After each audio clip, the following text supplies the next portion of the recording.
Hey guys, we're out here today with Rapala Pro staffer Seth Feider, coming out here for the second time with Bass Utopia. Trying to hit some smallmouth up today and some Rapala baits, and maybe check out some largemouth a little bit, but not a bad start with a nice, I don't know, what do you think, 4-pounder? Yeah, probably about 4 pounds. Yeah. Need a Trigger X flutter stick.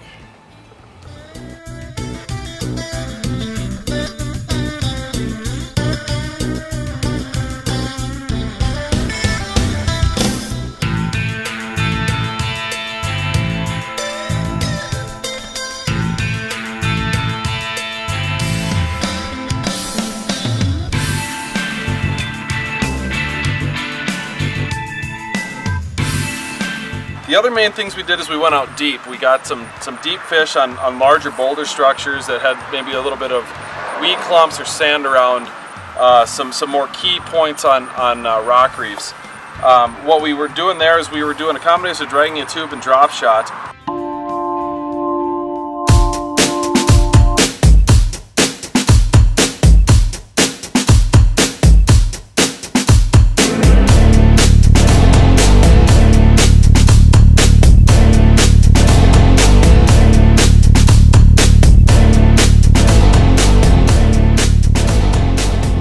Seth, walk us through the two baits that we used there and kind of the techniques that we were using to trigger those fish to bite. Okay, well yeah, the bigger rocks were definitely the key. We used our side scan to find those, and once we found them, we'd start off with a tube, 3/8 ounce jig head in it, and just drag it over there to locate the school first, just because we could cover a lot more water with it. And then once we did find some fish, we slowed down with a drop shot and this little Trigger X probe worm on the same hook as the wacky rig, and sat there and finessed a few more bites out of the school.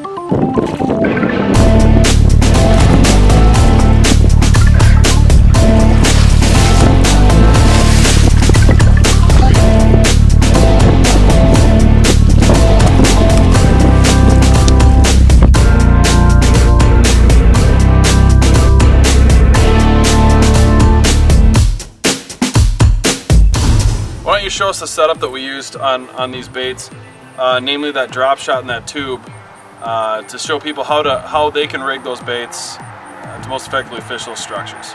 Okay, tube, real basic.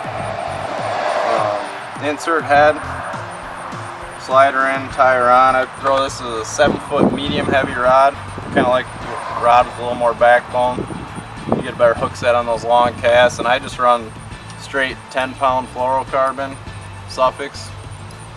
That's it. The drop shot I do a little different, just because they're a little lighter cast. I'm running a suffix braid to a 10-pound fluorocarbon leader, 1/4 ounce weight, and then the drop shot VMC hook with a little probe worm on there. Now, you talked a little bit when we were on the lake about how you became such a big believer in suffix. Talk a little bit about why that line's such a good line, and why you've kind of chosen that as your go-to line now. As soon as I got my hands on it, I fell in love with it. A lot of the fluorocarbons on the market today are super stretchy, and the suffix fluorocarbon is a lot harder, has a lot less stretch, so you get a lot better hook sets on those long distance casts, and really abrasion resistance, really good around docks. Look at that tanker. What do you got on this time? Nice fatty. That's a little probe worm.